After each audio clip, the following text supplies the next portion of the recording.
that it's a lot bigger than just the addiction. You know, it's work, it's giving, it's, you know, all kinds of stuff. And one thing that is fantastic about this is that as you, because this is how you can keep your mind, you know, looking at, instead of focusing on, you know, what you're not or what you don't have. If you want to get out of your prisons today, immediately change your thinking about your situation, change your subject of focus. As you change your thinking, you will draw a mental pattern for the things you do want in your life. Okay, as you change your thinking, you will draw a mental pattern for the things you do want in your life, which will dispel and root out those things that you don't want. So as you're educating and disciplining yourself to do the things that you want to do, you're going to do them more because you're focusing on that kind of stuff. And that's what he was saying about this. You know, the more I speak in tongues, the more desire I have to speak in tongues. The more I speak in tongues, the more desire I have to speak in tongues. And it's great to, I mean, just to keep looking at what you do want to become. I mean, the next thing you know, you are that. And, you know, you have to be that in your mind in the first place, and then, you know, learn more about, you know, how to keep your mind there. But you got to be there in the first place in your mind. I mean, when I first developed that freed self, I was that freed self. That was me. And I didn't allow anybody to call me an alcoholic. I didn't want to hear that. You know, so there's a lot I can share on this because it's just really worked, and I'm excited about it. Definitely helpful too, as far as even away from the addictive thing, when you get into habit patterns, doing things that are, you know, not necessarily in addiction, or not having anything to do with drugs or alcohol or anything, but you get into habit patterns of doing things that are not on the word, and it's just like, you know, okay, you know, for once in a while, but you know, you get set into like a rut of doing something, and then it's just so easy for you. And if you don't, you know, pull your mind out of that, get back into the word, and it's also easy to fall into it because you're like, oh, well, this isn't bad. I mean, it's not like I'm doing drugs or anything, you know, you get into that. It's not like I'm, you know, addicted to drugs, you know, I'm just doing this over here, which is not moving me forward in any way, shape, or form, but, you know, but at least I'm not doing drugs, you know, but you get into that mindset. But like, you know, even like those teachings on how to get your mind out of that, you know, back into the word. Having people around to teach is definitely a giant part of it. You know, as we learn to receive, retain, release. But when you have people around to teach, there's no time to get sidetracked because you know, you got to be focused on the word. They could call it any second. You see them, so I mean, it's like this. I drive these people home and pick them up in 1 second, practically. I mean, you know, between work and stuff, and having the word there. I mean, you know, these. Not only these principles, but, you know, having that there has really just changed me. It's just great because the amount of word that I just want to do such a good job with teaching the word with these people that I don't let, you know, I don't really have a whole lot of time to do anything else, so it's just kind of cool.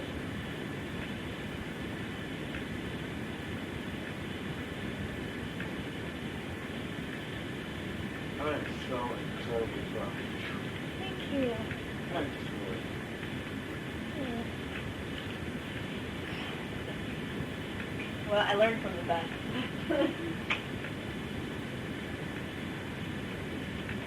How long? How long did you go?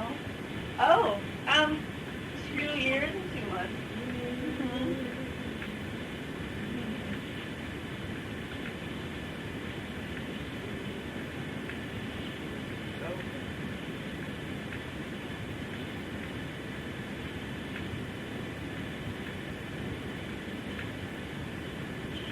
You know, and the cool thing is, like, you know, there was a time when I just, you know, I had got delivered. The rest of it was working with my flesh, you know, to keep myself, to educate, you know, to educate and discipline myself. But there was a point at which, you know, I can always go back and go, this was the point. You know, there was just a few things that, you know, we worked together and, you know, and it happened at that point. And the rest was just, you know, work. I mean, it still takes work. It does take work, but I think work from the inside. I think about that question that Jesus Christ asked me. He loves me more than this. He loves me more than your addiction. He loves me more than your alcohol. He loves me more than your drugs. He loves me more than, like what Mark was saying. I'm not doing anything that's going anywhere else, you know, because I'm not on drugs, so it can't be all bad. He loves me more than just being idle, you know, not moving my work. He loves me more than the feeling that you feel. He loves me more than those. And I am the pattern that she's talking about. And that root, unbelievable. That root, how deep it is, and no man has a problem with that down. I watched Dennis try to dig a root out of the front of his yard for days. I mean, for months, that guy worked on getting one root out of the front of his yard. They're strong too. We have pecan trees, and when these trees grow to about a foot tall, they're skinny little nothings. But the roots are so incredibly hard to get up out of the ground. That's right. I mean, most of the time the plant comes off, and, you know, I can even have shovels. There's this one where the thing is like, you know, 2 inches in diameter. This tiny little stupid twig, but it's so, like, down in there that I'm there with the shovel, and I can't find the end of it. No, and then they have little bitty filaments. The little hair hairs things. that go out. So water comes in there, and it's up again. You know, that inside a person, those hidden secrets, those things, man, the word. You can go to whatever program you like. You know, you're right. AA does a great thing to get you, and you got to figure out you got a problem. Well, yeah. But the word, I ain't no fire.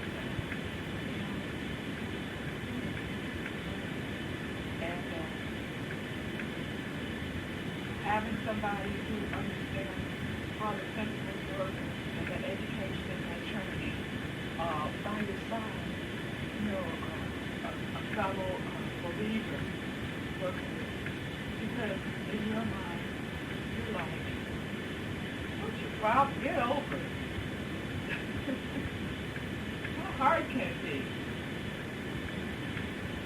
Find stop substitution. That's not always.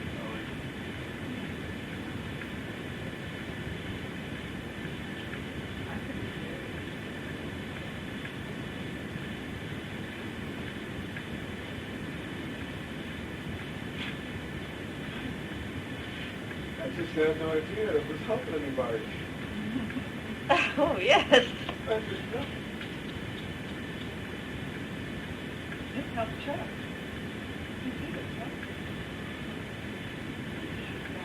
This is this thing right here. You know, I mean, the first, you know, before I had the giant challenge that was, you know, more in everybody's face, I had a drinking challenge. And the stuff that you taught me that first time was never there. I mean, it was never lost when I went through this other big thing where, you know, people were going broke because of my bad habit. And I was disappearing. You know, it was still there. I hung on to it. And it was still, it was still necessary when I came back with the second issue, the first thing.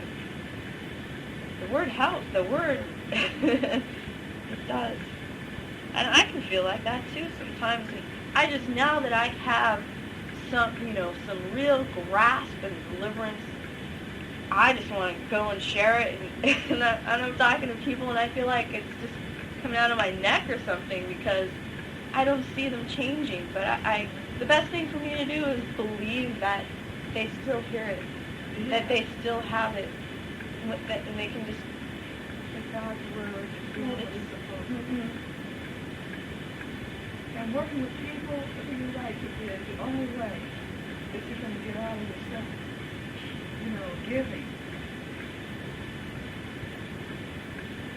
Yeah, so many times that's, when we were talking core, you have a 2-drink limit. 2, that's it. And, the reason is you've got to be prepared to help somebody. Anytime. That many, many times is the reason I stopped. Because I don't know who I'm going to have to help. And you don't know when you're going to have to receive revelation. And when are you going to have to be ready to save someone's life? What a sucky thing to have to walk past someone who's laying on the sidewalk because they had a heart attack or something, knowing that, you're too wasted to do anything about it. I've had those feelings, and I've seen those, and, people have gotten sick in my family that, if I wasn't screwing around, probably, I'm not saying it's my fault, but that has definitely been the desire to want to help people and the need for getting revelation in that situation, in those situations, is definitely a big thing. That was part of my educating myself. That point there educated me that I needed to remain in my right mind if I was ever going to get anything done. Not just, one of the things that God shared with me also was that I've always had very, large money goals. And, for a while I thought that they weren't possible, and then I met Garland, and he shared differently with me. I learned a word on the subject, but where's I going with that? You had large money goals. Oh, so yes, God, he let me know, look, you're not going to have nothing. And, I think this had to have been phenomenon because it was something that I could just see, whatever. But, you don't stop doing drugs, you're going to have nothing. That was definitely phenomenal. Because that was something that I could already see and learn. But yeah, you think it's obvious. Yeah. And it was, that it was the financial thing that it was about. You're not going to have nothing, no money. And that's not, and in the world, there are people who could do whatever they want and still have plenty of money. The adversary. Right. Right. Just in the rain and the sunshine process go on for them. Right. We don't have that. So we, but it's cool because we don't have that. But if we stick with God, we can prosper beyond any of it. So there it is. You make a decision, to work. So many of these tapes that Dr. Earl did, we talk about, if we really walk for God and quit screwing around and messing, and all the rest, God would bless us abundantly. If we'll really work and quit messing around, we're not kids anymore. It's time out for dressing ourselves. It's like she handled. Okay, so now, Lord, what do you want me to do? You talked about knowing that there's something great, but everybody in this room has had that, in this particular room, has had that inside. I'm going to do something great for God, and I know there's something great I'm supposed to do for God. Everybody in this room. But you don't do it, you don't keep your head together, Now you're married, you can't do it with a screwed up marriage. You could have done it if you hadn't gotten married by yourself, but you can't do it now that you're married by yourself, because you made a commitment. I did. Let's Like this. You're me, Betty. do it. Yeah. And so whatever extra time it might take or whatever, you got to commit. You can't keep that basic commitment. What can you do? That's real basic. After getting born again, that's basic. You're married now. You made a commitment. It's really wild, that education. It's just great stuff. I never thought of it that way from a motivational standpoint. I mean, when I taught it, I understood it, to the degree that I understood it at that time, that you could educate your will, that you can educate your desire, because we don't think that, it's just the way I am. Well, you can educate that to have a different desire. You can educate yourself to not want to do whatever it is. In whatever category it is, it's off the word. We can educate ourselves to do the word rather than not doing the word. And then, we can educate our will, willingness, which is the volition, the consideration, the deliberation. We can so educate that the impulse springs from it is right. That now your impulse is not the violent impulse, like you said, is not to go get wasted or screwed up or do something screwy or off the word stuff. Your impulse is the word. Is to do the word. It's not all just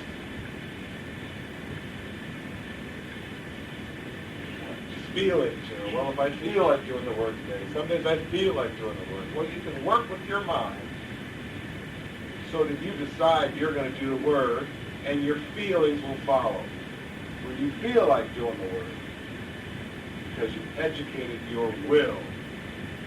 It's just tremendous stuff, boy. And again, from Lifestyle of the Believer, the Blue Book, all stuff you can track and you can trace and you can review yourself and work it and work it and work it and read it and read it and read it. It's fantastic there in Hebrews where it says, "He that cometh to God must believe that he is, and that he is a rewarder of them that diligently seek him." You got to believe that he's a rewarder of them that diligently seek him. We can't believe that, well, I've tried that, and I don't think that's going to work. If God is anywhere in that equation, then your mind's up your ass, or your head's up your ass. Because he that cometh to God must believe that he is, and that he's a rewarder of them that diligently seek him. It's fantastic, boy. You ever look at the record of David and Saul? Saul, it says, sought the Lord, but the Lord wouldn't answer him, so then he went to spiritualists. David, it said, sought the Lord, and he got an answer. And the difference is in the word sought. David diligently sought the Lord. You don't see it from just the King James until you look up those words. God's word just fits. And it looks like, well, Saul sought the Lord and God just wouldn't have anything to do with him. He went like, oh, I wonder if it's in the word. Oh, I don't see it. God, would you help me get out of this? No? Okay, I guess I'll just keep doing it.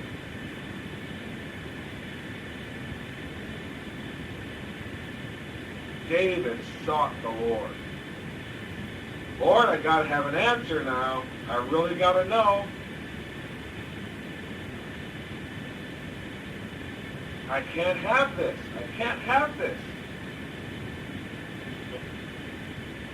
So it means you got to listen to a tape every day for the rest of your freaking life. Worth it. Right. Funny things up.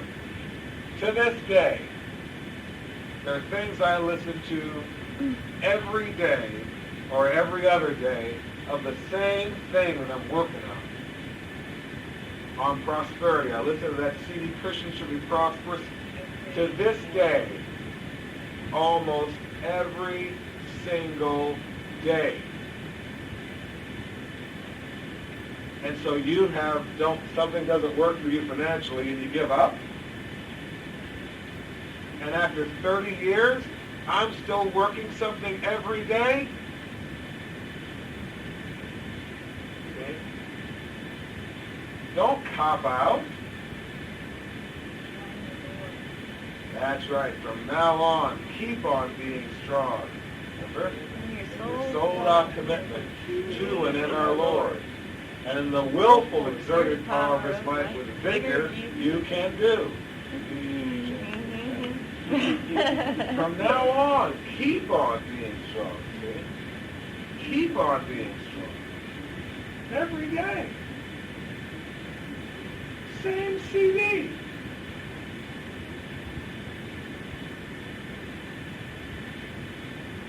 How long am I going to do it?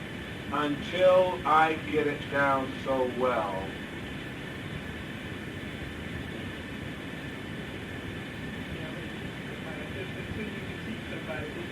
Somebody now. Yeah. Well, until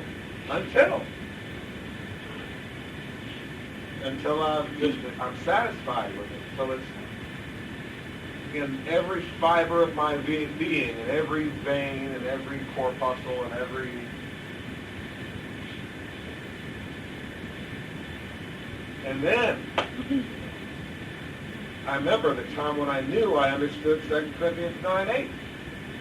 I remember waking up one morning going, I'm experiencing 2 Corinthians 9:8. All right. So God is able to make all great. As I would quote it every morning when I woke up, throughout the day. This is how it works. I hear the tapes, and you read some of these things, and Dr. Earl said for years he worked on, for it is God which worketh in you, both to will and do of His good pleasure, and then something would say, but. And then he'd go, but that's what the Word says. But is it really God working? But that's what the Word says. For it is God which worketh in you both years. This is the way it is. Diligently seek it. Diligently. You don't give up. Because the law of believing works. As soon there's a moment where you confess it with your mouth, at the same time you believe it in your heart. The synchronized life.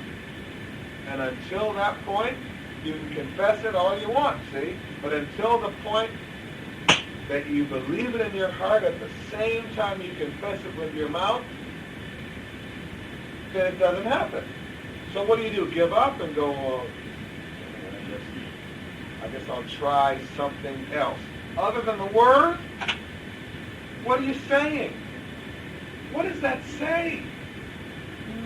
I'll try something else? What are you saying to God? What are we saying to God with that? That God doesn't work. Your word's not faithful, your word's not true, God. It's nice, but this won't work for me. You say a lot of stuff to God, kind of like slapping the face. See, the key is, it's me, O Lord. I have to keep going until I believe it.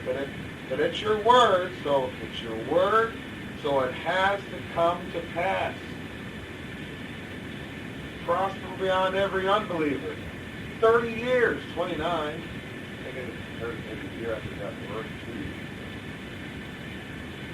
28, maybe 27 years. And thinking about that, endeavoring to believe it, working on it for years, not even knowing how it could even happen. Now I know how it can happen. And that's taken over a year just to get even anywhere close where things are starting to develop on that kind of a level. And we've had so many roadblocks.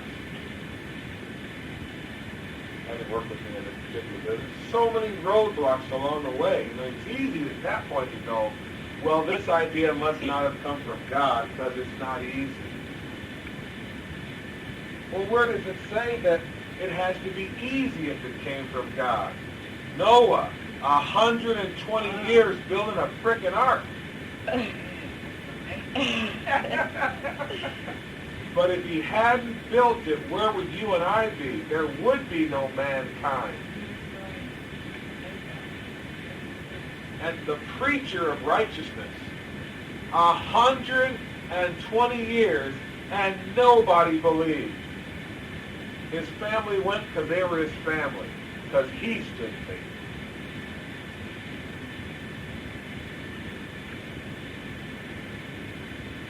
And the last insult was as he's floating along and people are drowning, begging Noah, saying, "We believe you now, Noah," and he's trying to open the door. But the Lord had shut the door. The last insult was them saying, "Oh, Noah, we believe you now."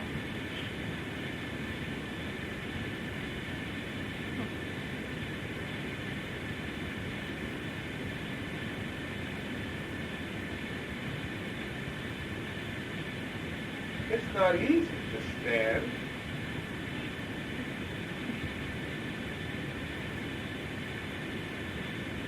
But it's easier than, yeah, screw it up, I suppose. There's spiritual pressure. It's not easy being Evelyn. Spiritual pressure she has to deal with being married to me. It's not easy. But she has to keep her own head in the Word.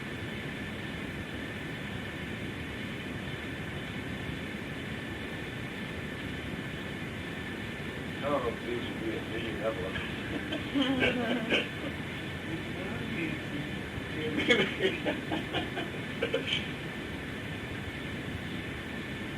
It's challenging. It's great. It's fun. Overcoming, being victorious. It's great. Seeing the smile on Sophia's face, the light in her eyes when she's teaching the Word.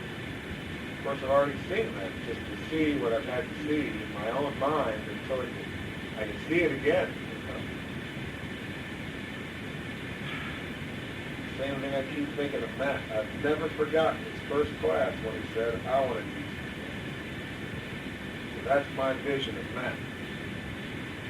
I don't know how many years it'll take.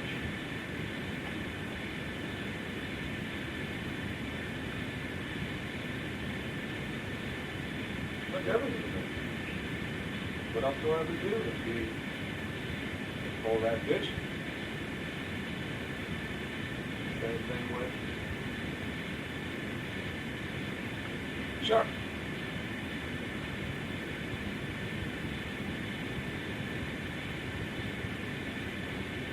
I'm at peace with the number of years. I'm always ready. If it's a shorter period of time than the information I got before. But if it's not, I'm cool with the amount of time it takes. For him, for whatever it is, for him finally to get it and lock in. Do it. I still think about Deborah. I did. I think about Deborah. Eric called recently. I haven't called him back yet. It hasn't been a great unction in my heart. And I believe to be available when people both want and do anyone. I know that if I'm perfectly, I know you. Mm-hmm. I already know that. Do you want it?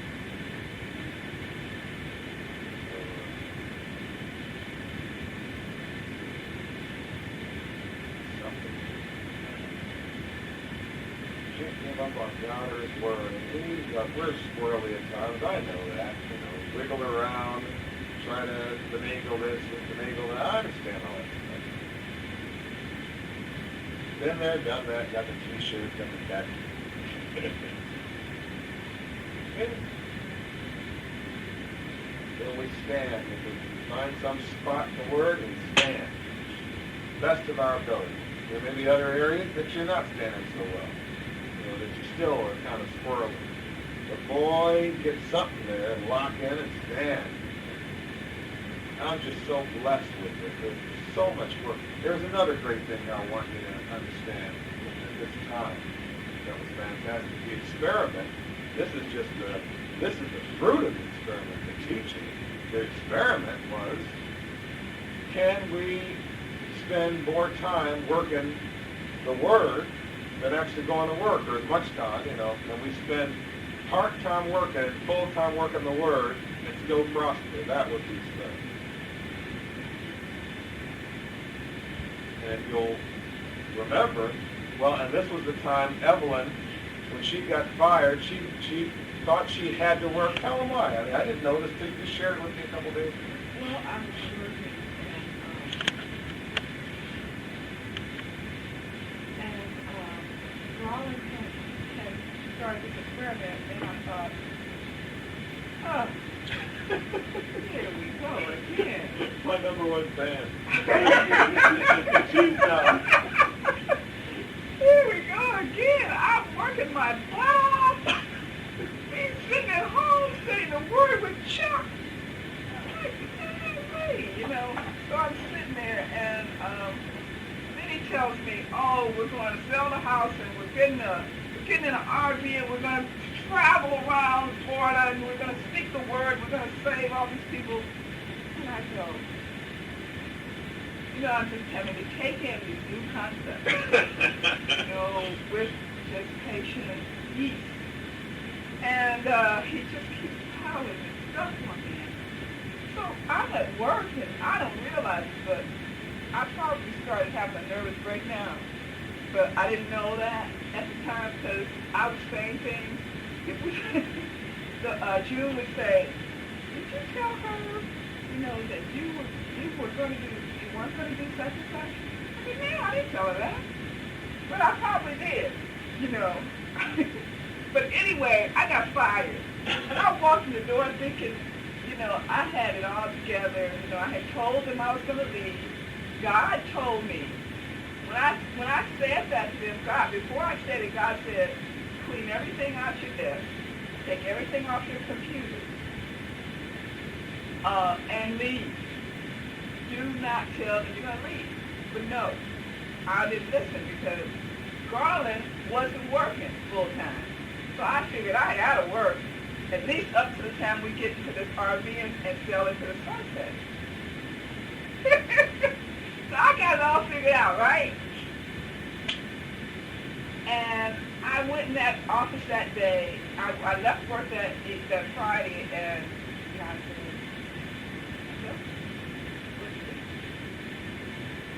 I'll get to that. When I walked in there Monday, my computer was locked up. They sat me in a chair, and they said, where are our keys? Give us our keys. You no longer work. And I was like, wait a minute. I'm just talking to somebody behind me? Because you're surely not talking to me. I'm your good buddy. I got you in the Word. What are you talking about? Out of here right now. I want you out of here right now. Tears were coming down my eyes. I was so hurt. And I gave him their key. I forgot to give him their key. I was so flabbergasted. I said, well, can I transfer some stuff off my computer? And so she asked her husband to, let me get to my computer. But it was like everything I was looking at stuff, and my mind was just so confused. I couldn't even figure out what I was looking at. So I said, I walked out. He said, the keys. I'm pulling out a driveway. Oh, here's your keys. So I go home, tears falling down my eyes. I go, Chuck and Garland were there.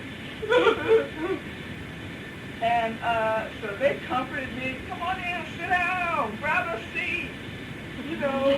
Got back into the Word. He just got right back into the Word.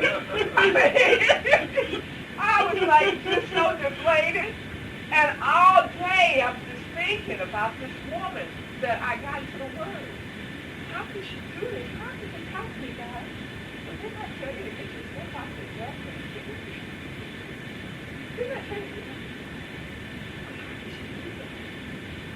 So then I sat there under the teaching of this man, and I got so blessed with what this woman just shared. And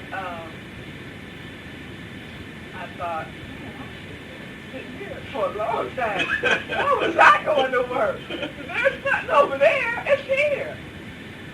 There ain't nothing out there. It's all here. And I didn't realize that, and the bills still got paid, you know, and I didn't think about the bills. I didn't think about how they were going to get paid. I didn't think about who was going to pay them. I really didn't care. All I cared about was the word that I was sitting in at that time, and I realized the ministry that I was sitting in was phenomenal. There was like not a care. There was nothing. I can't even. It was just, we had just the best time. We had the best time getting into the Word of God. And then we worked, we stop, and we get up, we go to phones, hi, we, do 8 hours worth of work, and then he teach us how to do breath. Then the poor guy had to teach us how to count, because he could check and I couldn't figure out how to do practice. Ooh, it was a mess. I can help you with those. And money came in.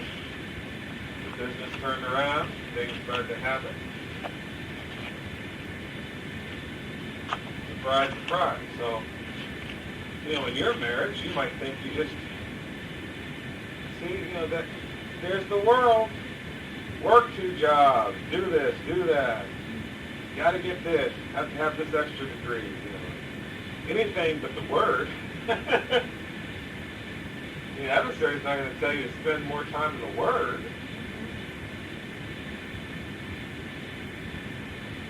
But the Word's the only thing that works. Otherwise, what do you have different than your next door natural land neighbor? Well, we just get talked out of it. Get talked out of it.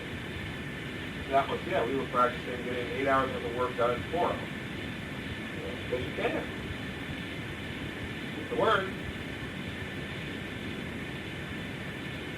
So, it's great stuff, boy. Well, you guys, what you got? Mark, Daly, nothing. Doesn't have to be unfair. We're in 1 Corinthians, chapter 7. Well, going to be wrapping up all this stuff. Had a great time here with you folks. Been super.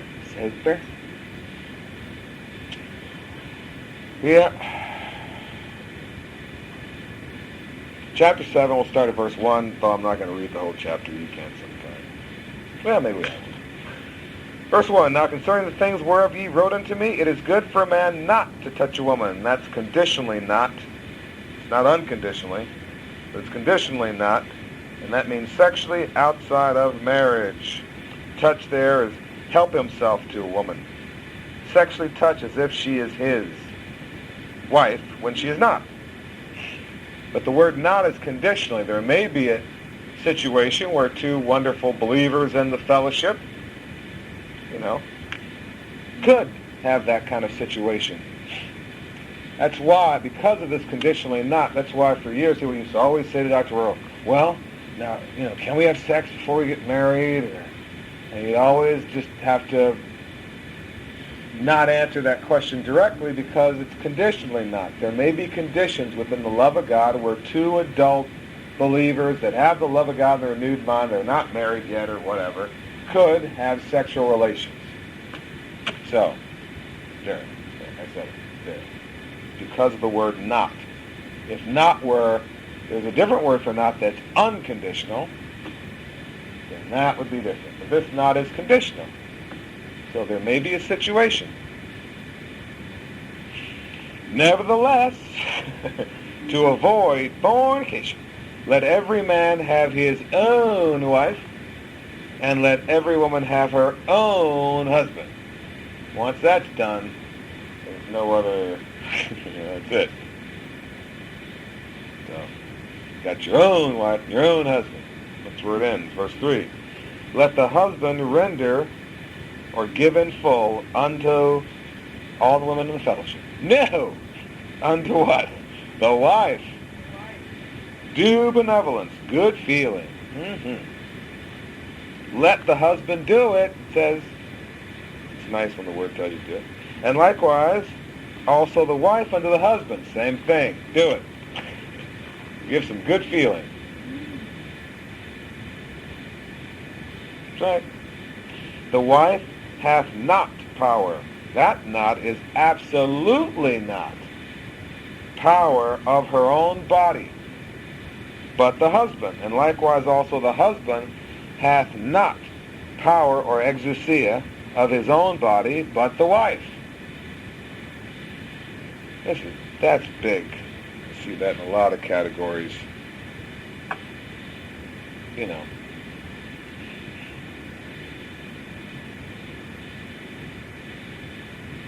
A lot of categories.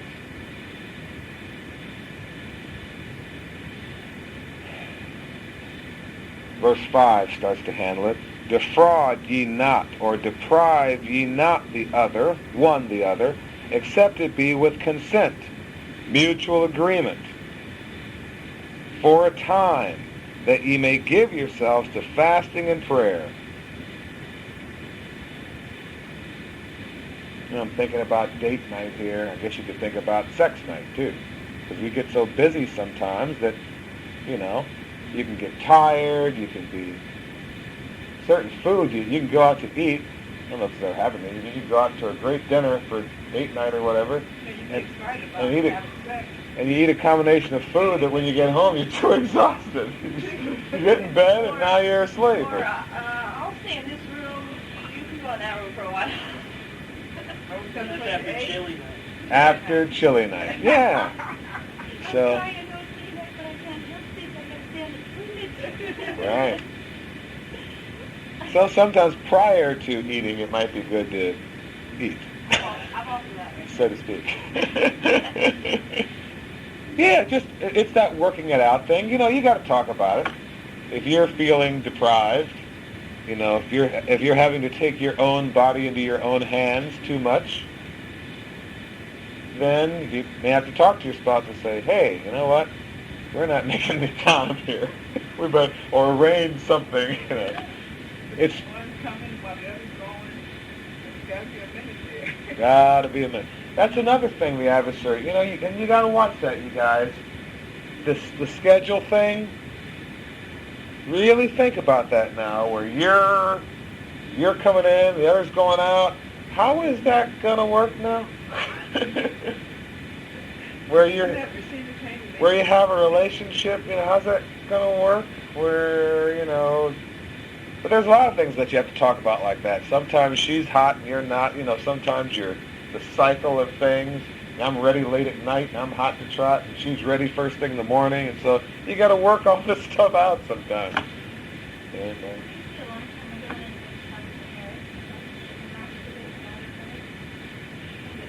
Well, here it is. Hath not power of his own body. That's part of it.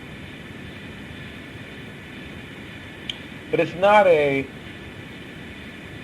not a commandment, but it's in the sense of, you know, Evelyn she's done now, and I'm still raring to go. See, it's where now I don't need you anymore. That's the problem. Adam and Eve, that was their problem. I don't need you. Well, God put you there for each other. But one of you might be more hot to trot all the time than the other. Yeah. So, you know, you might not be Kathy Willis. I don't know.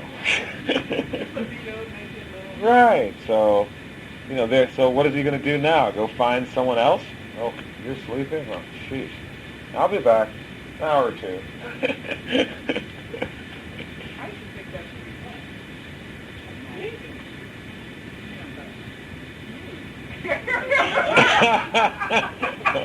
You looked at me.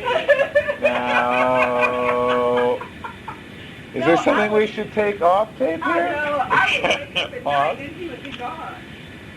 But he was just reading somewhere.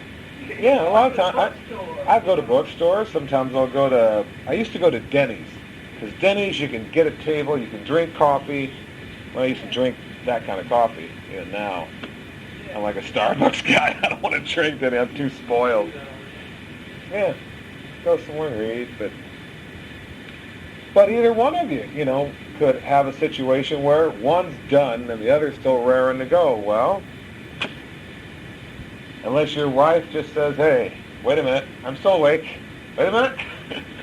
You don't have to take matters into your own hands. Get out the oil. I can go one more round with you. Or vice versa. But the problem occurs, Jayla, when now that becomes, it's no longer, you're not even an issue anymore. I'll just, whatever. I don't need you to do this. I'll just do it myself. I'll get Maxim magazine and me and Maxim and lube. And I'm